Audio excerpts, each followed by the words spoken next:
Halo semuanya, kembali lagi di channel Raja Galba ya. Nah, alhamdulillah ternyata kita bisa melewati problematika atau permasalahan gagal bayar di pinjol ini. Ternyata kita kuat ya. Ternyata bersama-sama, kita tidak sendirian, kita itu kuat ya. Anda sudah gagal bayar berapa lama?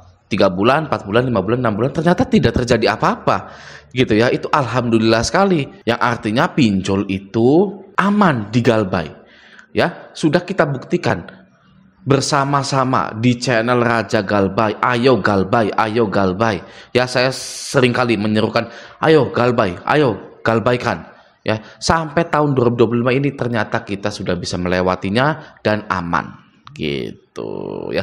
Saya juga tidak lupa ya mendoakan Anda semua, semoga di tahun ini rezeki Anda terbuka lebar, luas, datang dari kanan, kiri, depan, belakang, pokoknya dari manapun rezeki semua. Sehingga kita bisa sejahtera di tahun ini dan di tahun-tahun selanjutnya. Kesejahteraan kita langgeng, kalau bisa sampai selama-lamanya. Amin ya robbal alamin. Oke, nah di video kali ini juga saya ada berita yang sangat menggembirakan untuk kita semua.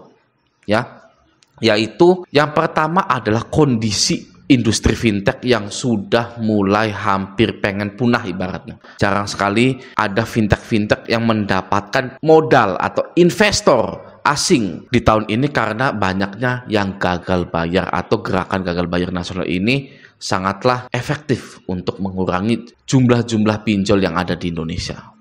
Oke? Itu yang pertama, industri fintech sedang menurun. Oke? Yang kedua, ada keputusan OJK yang memberatkan pinjol juga. Ya, jadi sudah gabungan nih. Udah mah industrinya lagi bangkar ibaratnya gitu. Ditambah lagi keputusan OJK yang akan kita bahas di video ini itu memberatkan para pinjol-pinjol ini. Oke. Nah, langsung saja ya kita lihat beritanya. Yang pertama adalah di sini nih ya. Otoritas Jasa Keuangan atau OJK mengungkapkan banyak perusahaan industri finansial teknologi atau fintech atau pinjol harus gulung tikar karena tidak mampu memenuhi tantangan permodalan. Kenapa bukan tantangan kredit macet? Ya, karena permainan di pinjol itu banyak yang gagal bayar harus ditutupi dengan permodalan. Oke, jadi ibaratnya kita punya warung gitu ya. Warung kita namanya warung pinjol gitu ya. Rugi nih ya jualan sembako kita. Nah, kita harus cari pemodal lagi. Ayo kamu mau nggak modali saya gitu. Nah, ternyata ya tidak ada yang mau memodali pinjol-pinjol yang ada di Indonesia. Gitu ya. Kita tinggal tunggu waktu aja nih sebenarnya 2026, 2027. Waduh. Ya, udah hilang nih para pinjol-pinjol nih. Oke, tetap stay galbay. Gitu ya. Nah, kita lanjut di sini saja langsung. Banyak sekali perusahaan fintech berhenti di tengah jalan karena kurangnya tata kelola yang baik atau dari segi permodalan atau karena kurang menarik bagi investor untuk bisa menanamkan dananya untuk bisnis ini. Investor luar negeri kurang tertarik invest pinjol di Indonesia karena database menunjukkan bahwa masyarakat Indonesia sudah tidak takut lagi dengan yang namanya pinjol. Sudah tidak takut lagi dengan yang namanya DC pinjol. Mau itu DC lapangan, DC WA, DC apapun itu. Ya, sehingga apa? Sehingga melahirkan banyaknya kredit macet. Membuat para investor asing tidak mau memodali pinjol-pinjol yang ada di Indonesia. Bahkan sampai ada kepala atau CEO dari salah satu pinjol itu sampai kabur ke luar negeri. Anda tahu beritanya? Nih, di sini sudah ada dari Kompas, Detik Finance, ya, CNBC. Judulnya Profil Adrian Gunadi, ex-CEO Investri yang jadi buron. Gitu ya. OJK masih kejar bos investri yang kabur ke luar negeri itu karena kolaps investri itu. Kolaps, banyak fraud kalau nggak salah gitu ya. Sehingga CEO-nya itu sampai kabur ke luar negeri. Ini ya berita yang bilang, bukan saya. Jadi memang benar-benar industri fintech itu sedang loyo. Maka dari itu kalau kita bisa melihat hal tersebut adalah booster untuk kita tetap gagal bayar di pinjol-pinjol legal OJK Indonesia itu. Ya, jadi saya ucapkan selamat kepada kita semua bahwa kita telah bertahan, stay galbay dan memenangkan peperangan ini. Oke? Itu yang pertama. Yang kedua adalah dari keputusan OJK ini yang memberatkan pinjol-pinjol di tahun 2025. Apa itu? Di sinilah. Ya. Jadi Otoritas Jasa Keuangan atau OJK menyesuaikan batas maksimum manfaat ekonomi atau bunga fintech, peer-to-peer atau P2P lending atau pinjol mulai 1 Januari 2025. Oke, jadi ada perubahan bunga di industri fintech atau pinjol ini. Oke, nah kita lanjut dulu. PLT Kepala Departemen Literasi, Inklusi Keuangan dan Komunikasi OJK Ismail Riyadi merinci bunga fintech lending untuk sektor konsumtif dengan tenor kurang dari 6 bulan menjadi sebesar 0,3% per hari. Nah, pinjol itu kebanyakan adalah sektor konsumtif, ya, yang biasa kita pinjam 1 juta, 2 juta, dibalikinnya sebulan, 2 bulan, 3 bulan. Gitu ya. Nah, jadi ya, untuk sektor konsumtif dengan tenor kurang dari 6 bulan menjadi sebesar 0,3% per hari. Mari kita tanya ke ChatGPT, jika kita pinjam 1 juta dengan bunga 0,3% per hari, berapa sih kita harus mengembalikannya di tahun 2025 ini? Nah, ini saya sudah tanya langsung ke ChatGPT-nya gitu, oke. Sini saya zoom dulu ya gitu. Nah, jadi begini, jika bunga pinjol 0,3% per hari, lalu pinjaman 1 juta tenornya 30 hari, maka berapa yang harus dikembalikan atau dibayarkan? Gitu. Benar ya pertanyaan saya ya. Kalau salah silakan koreksi di kolom komentar jika pertanyaan saya salah ini.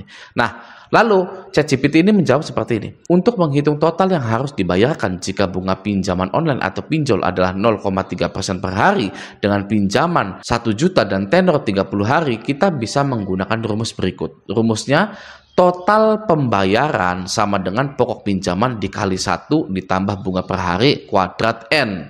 Kalau nggak salah gitu ya. Di mana pokok pinjamannya 1 juta. Bunga per harinya 0,3% sama dengan 0,003 dalam bentuk desimal. N ini adalah jumlah harinya 30. Jadi total pembayaran sama dengan 1 juta dikali 1 ditambah 0,0003. Maaf ya kalau saya salah ngomongnya ya. Jadi total yang harus dibayarkan setelah 30 hari adalah sekitar 1.094.027 perak.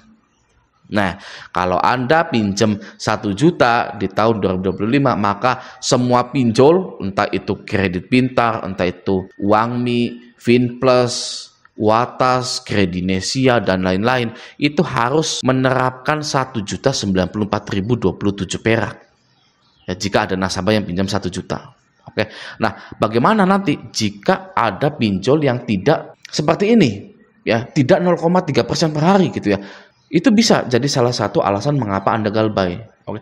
Pinjaman Anda tidak sesuai dengan aturan OJK, yang artinya pinjaman ini tidak sah secara hukum karena tidak mengikuti atau tidak di bawahnya peraturan OJK. Ya kan, seperti itu ya. Ya sudah, galbaykan saja. Kalau misalkan 1.800.000 jadinya 1.500.000. Seperti itu. Ya, khusus pinjol loh ya.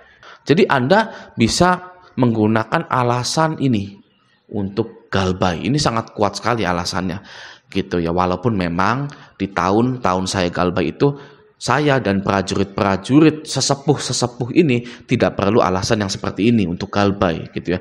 Dulu alasan kita galbay itu adalah untuk menyelamatkan diri sendiri, yaitu yang pertama. Yang kedua adalah perang melawan pinjol, seperti itu. Oke, nah kalau sekarang enak nih, ada alasannya. Wah, ini bunganya nggak sesuai, gitu kan. Jadi wajib digalbay. Sekarang pertanyaannya seperti ini. Jika keuntungan pinjol hanya 94.000 dalam 1 bulan, apakah itu menutupi biaya operasional mereka? Tentunya tidak. Ya, tentunya tidak. Yang pada akhirnya saya langsung loncat saja kepada kesimpulan, ya, yang akhirnya pinjol-pinjol ini nanti banyak yang bangkrut. Ya, mungkin ini juga cara OJK untuk menutup semua pinjol-pinjol yang ada di Indonesia.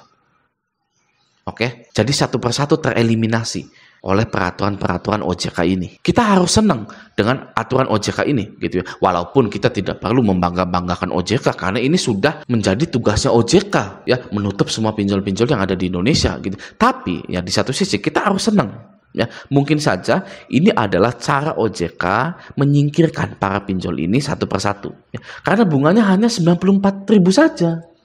Gitu ya. Kalau dulu ya pinjam 1 juta, balikin 1.500.000, ya, 1.600.000, ya kan. Nerimanya cuma 800. gitu kan, nerima 800 balikinnya 1.400.000, 1.500.000, gitu kan gede gitu ya, enak ya, gede sekali. Nah kalau sekarang hanya 94.000. Nah ini kayaknya cikal bakal kiamat pinjol di Indonesia ini ya, tinggal kita tunggu saja, walaupun memang misalkan agak lama gitu ya, tapi saya percaya bahwa pinjol-pinjol ini akan musnah dan gugur di Indonesia. Lagian juga kenapa gitu kan, OJK menerapkan bunga sangat sedikit sekali gitu ya, 0,3% per hari gitu ya, kalau bukan untuk mengeliminasi satu persatu pinjol-pinjol yang ada di Indonesia ini gitu. Oke, nah semoga video ini bermanfaat. Sampai jumpa di video selanjutnya.